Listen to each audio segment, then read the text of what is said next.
Hello mga kadugo. At ngayon na ay medyo mainit-init dito sa ating lugar, dito sa Subic.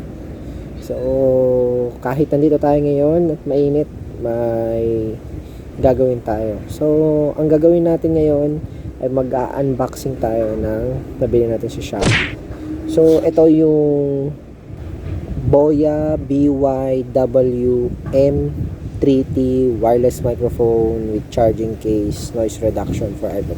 So para siyang Boya mic. So yung Boya mic nga siya, yun. Para ito siya, katulad siya nito, pero ibang klase to. Kasi ito, type C lang kasi yung meron siya. Ito, type C lang kasi yung meron. Pero itong binili ko ngayon, which is itong binili ko ngayon ay meron siyang 3mm na audio jack. So bakit ganun ang binili ko? Kasi para dito ko ikakabit sa aking Ulanzi na merong GoPro audio adapter. Ito. So papakita ko sa inyo. Ayan. Makikita niyo yan. Okay? So GoPro audio adapter. So bakit ko kailangan ng 3.5mm jack? Kasi dito sa GoPro adapter, makikita nyo sana yan, kung makikita nyo yan, yung maliit na bilog na yan is para sa 3.5mm na audio jack. Actually hindi ko pa nakita or wala pa akong nakitang review or gumawa na ginamit yung itong Boya na to, itong BYW M3T D2 dito sa GoPro. Actually nakikita ko siya sa mga DSLR, so gusto kong masubukan kasi wala naman, hindi ko afford na bumili ng DSLR. Hanggang ito lang kaya. So actually GoPro Hero 7 pa to. Ito lang ang talagang kaya ko sa ngayon. So ngayon susubukan ko kung gagana siya. Kung gagana siya na gamit itong Boya microphone. Okay. So i-unboxing muna natin, no?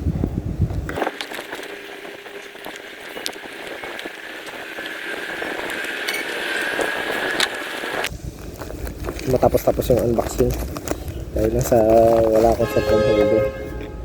Okay.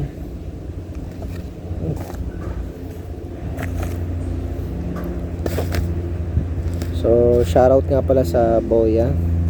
Yan, so ito yung Boya microphone na in order ko. So kung makikita nyo, naka 3.5mm jack siya. Yan. So para mag-compatible siya doon sa GoPro adapter na nandito nakakabit sa Ulanzi ko. So ito na siya.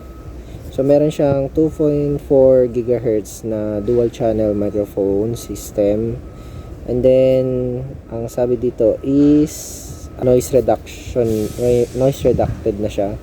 So nga pala guys, nabili ko to nung 11/11. So nabili ko siya ng 2,755, pero naghahalaga siya ng 3,800 SRP niya. So nabili ko siya ng 7-Eleven, ng 11/11. So dito sa karton, ang sinasabi ay omnidirectional polar pattern siya, 100 meters wireless transmission. So 100 meters, so correct me if I'm wrong, dalawang poste ata is 50 meters, or 1, 2, 3, tatlong poste ng ilaw is equal to 100 meters. So correct me if I'm wrong na lang.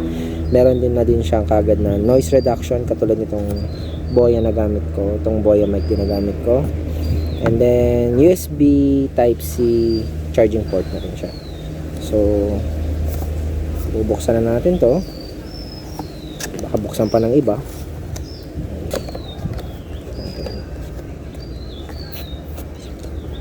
So Boya smartphone adapter. So sa loob ng malaking karton, syempre yung mic ay yung box. Then instructions, may dito yung warranty card. Uy, wow. Oh my God! Wow! May boya pouch. So, may extra tayong parang foam charging cable niya na Type-C din. Yan. Yan. Oh, ang ganda ng box niya. So, malaki yan siya. Malaki yung box. Yan.